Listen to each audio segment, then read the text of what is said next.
اعوذ باللہ من الشیطان الرجیم، بسم اللہ الرحمن الرحیم۔ معزز صحافی حضرات، کیمرہ مین، السلام علیکم۔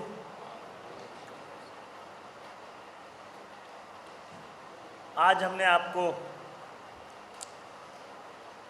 اس لیے زحمت دی ہے کہ پاکستان بھر میں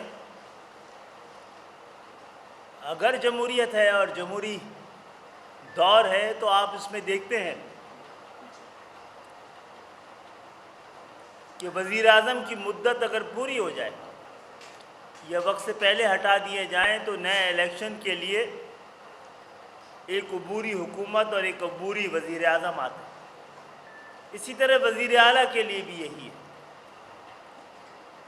ایک قومی اور ایک صوبائی اسمبلی اور صوبہ قومی اور صوبائی حکومتوں کے حوالے سے تو یہ معاملہ ہے، لیکن جو بنیادی جمہوریت ہے، جو بنیادی حکومت ہے، جو تھرڈ ٹیئر آف گورنمنٹ ہے، جسے شہری حکومت، بلدیاتی حکومت، جو گلیوں کو، محلوں کو، گاؤں، دیہات، شہر کو ریپرزینٹ کرتی ہے، وہاں پر جب میئر کی مدت پوری ہو جائے تو ایک عبوری میئر کو آنا چاہیے۔ اسی طرح 90 دن کے بعد انتخابات ہونے چاہیے۔ لیکن یہ کیسی جمہوریت ہے کہ جب جمہوریت آتی ہے تو پاکستان میں بنیادی جمہوریت ختم ہو جاتی ہے۔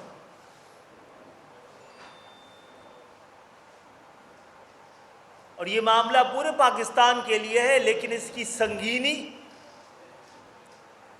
اس کے نتائج کی تباہی جس قدر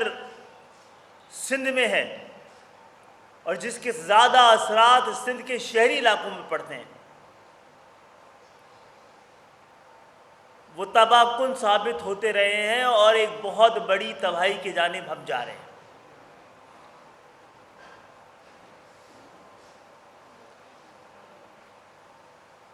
2017 کے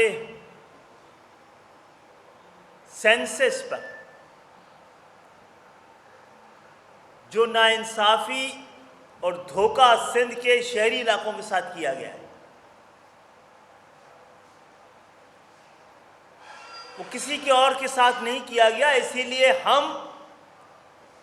تاریخی پس منظر کو ذہن میں رکھتے ہوئے پچھلی مردم شماری سے پہلے ماضی میں ہونے والی وارداتوں کو سامنے رکھتے ہوئے اعلیٰ ترین عدالت میں گئے تھے کہ ہمیں یہ شک اور شبہ ہے کہ اس دفعہ بھی سندھ کے شہری علاقوں میں سینسس میں ڈنڈی ماری جائے گی، لیکن اس دفعہ میں نے پہلے بھی آپ سے کہا تھا ڈنڈا مار دیا، دیوار سے لگانے کے بجائے دیوار سے چنوا دیا گیا سندھ کے شہری علاقوں میں۔ لیکن اس کو بہانہ بنا کر سندھ حکومت نے سندھ کے اندر بلدیاتی انتخابات کرانے سے معذرت کر لی ہے۔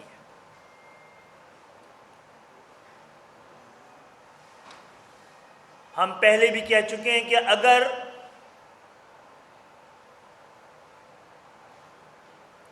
نہیں یقیناً پچھلے ہونے والے سینسس کو ہم تسلیم نہیں کرتے، متنازع ترین سینسس ہے، اور اس سینسس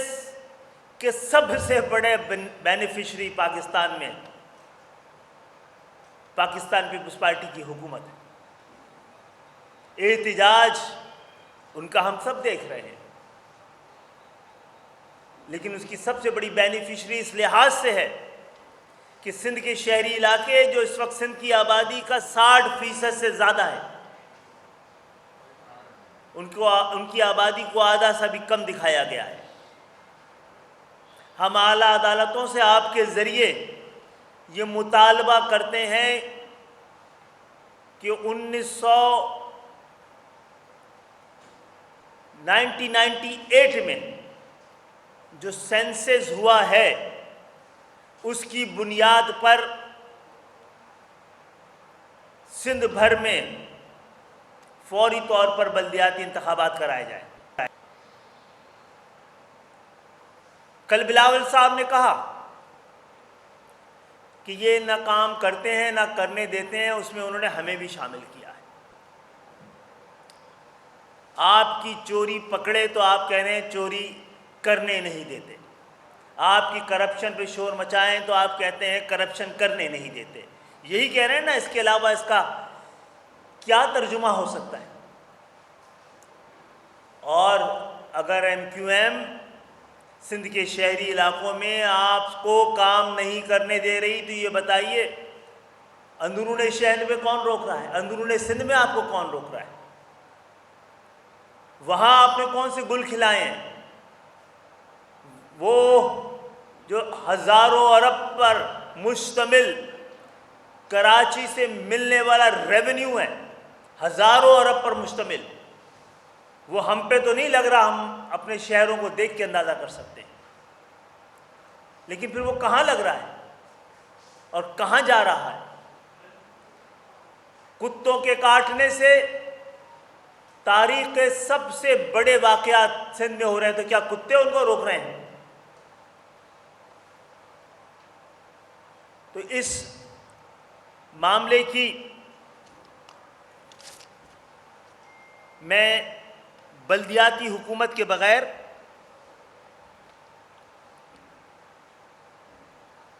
اور ایک پورٹنٹ بلدیاتی نظام، ایک فعال شراکتی اور شمولیتی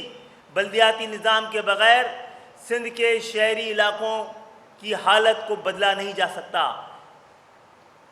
پاکستان کی تاریخ میں سب سے طویل عرصے تک ناکام ترین حکومت اس 11 سال میں اس سندھ کی اور خاص طور پہ سندھ کے شہری علاقوں کی سب سے بڑی بدنصیبی یہ رہی ہے کہ تاریخ کی سب سے بدعنوان اور ناکام ترین حکومت ہمارے حصے میں آئی ہے۔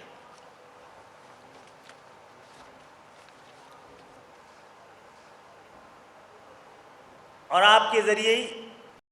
چاہتے ہیں کہ اس وقت شاید کراچی میں آپ لوگوں کو زیادہ پتہ ہوگا،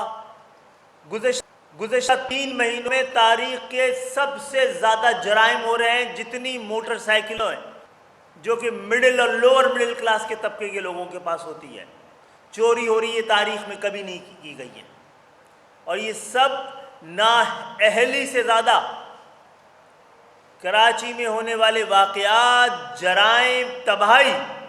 یہ نااہلی سے زیادہ دشمنی پہ مبنی ہے،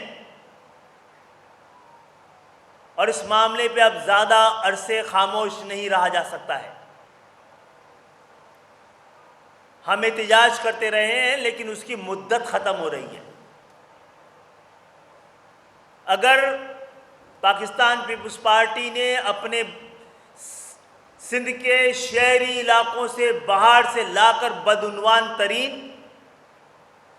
ملک دشمن اور متعصب اور نسل پرست افسران کو ان شہروں میں لگایا، اور خصوصاً کراچی میں جہاں پر ان کے لیے لوٹ مار کے زیادہ امکانات ہوتے ہیں، تو ہم صرف اب کی احتجاج نہیں کریں گے، قوم کو، سندھ کے شہری علاقوں کو مزاحمت پر مجبور نہ کریں، ورنہ بہت عرصے ایم کیو ایم ان کا ساتھ دیے بغیر نہیں رہ پائے گی۔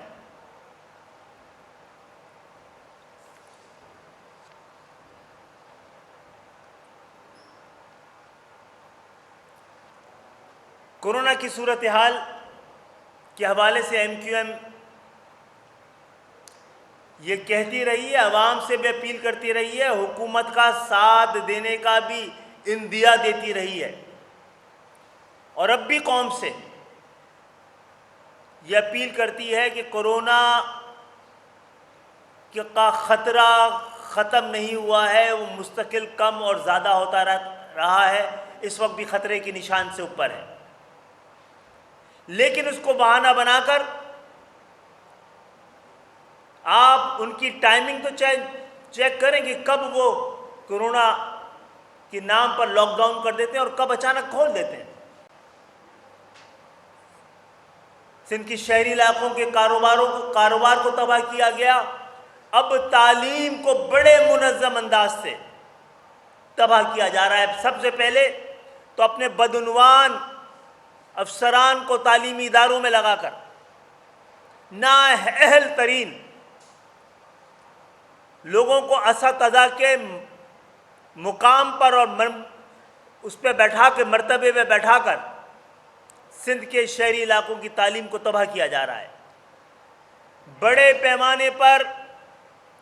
گزشتہ کئی دن سے جو نجی تعلیمی ادارے ہیں ان سے رشوت طلب کی جا رہی ہے اسکولوں کو کھولنے کے لیے۔ اس کی اطلاعات ہمارے پاس مسلسل اس ہفتے آتی رہی ہے۔ میں اعلیٰ عدالتوں سے مطالبہ کروں گا کہ اس کے پر فوری طور پر تحقیقات کرائی جائے اور ایسے بدعنوان وزراء کو اور افسران کو ان کے خلاف صرف مقدمے درج نہ کیے جائیں۔ انصاف وہ ہوتا ہے جو نظر بھی آنا چاہیے۔ پیپلز پارٹی کے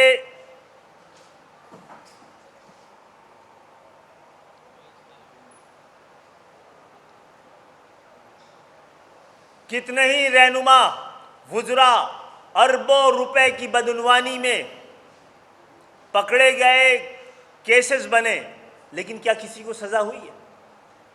ان سے برآمد ہونے والی جو اربوں روپے ملے ہیں وہ کہاں گئے اور اس کی تفصیلات کیا ہے قوم کو نہیں بتایا گیا۔ آج آپ کو ہنگامی طور پہ بلانے کا مقصد یہ تھا کہ یہ بتایا جائے کہ اب صبر کا پیمانہ تقریباً لبریز ہو چکا ہے اور پیپلز پارٹی کی